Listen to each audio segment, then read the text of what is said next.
J'ai pas honte de dire que nous, Noirs et Arabes, on est la honte de ce pays.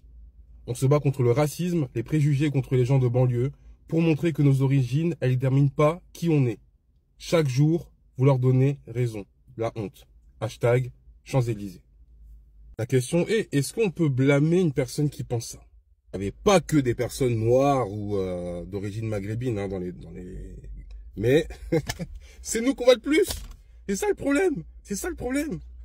Parce qu'il y a deux écoles. Hein. Certains qui diront qu'on abuse, attention aux préjugés. Mais en vrai de vrai, quand on voit ce qui se passe actuellement là, dans d'autres pays, c'est pas comme ça. On dirait que c'est la France qui est abonnée à ce genre de bêtises. Quand il y a des défaites, il y a des casses. Quand il y a des victoires, il y a des casses. Au lieu de célébrer ça normalement, non, ça ne va pas. Ben oui. Mais il faut voir toutes les dingueries que j'ai vues. Regardez ça par exemple.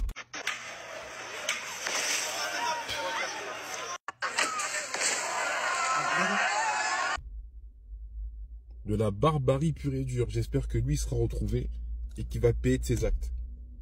J'espère que tous les téléphones qui ont été bornés pendant ces bêtises seront également comptabilisés, validés et retrouvés. C'est de la bêtise. Donc vous allez travailler normalement. Vous descendez, vous trouvez votre voiture saccagée. Non, c'est incroyable. Et le pire, c'est que c'est vos impôts hein, qui vont payer ça. Enfin, vos impôts, mes impôts, je paye des impôts. Donc oui, et je sais pas. Je me dis soit c'est des jeunes inconscients.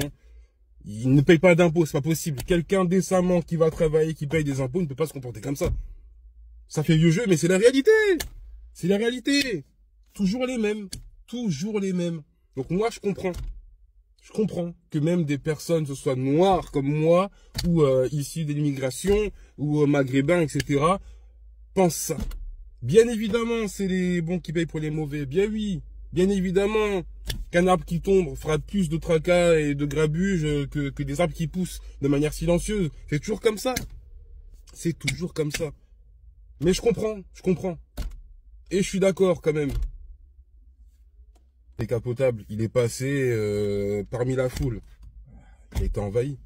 Je sais pas s'ils étaient 30 à monter dans la voiture. Du grand n'importe quoi.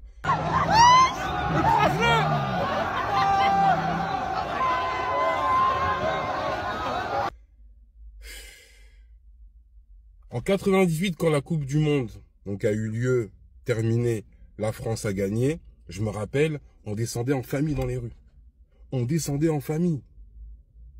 Mais là, aujourd'hui, là, moi qui suis parent, un truc comme ça, mais je reste chez moi. Je reste chez moi. Donc en réalité, c'est comme si on se disait que les vrais supporters restaient à la maison et le reste, les pilleurs qui se servent de la brèche pour faire ce que vous connaissez.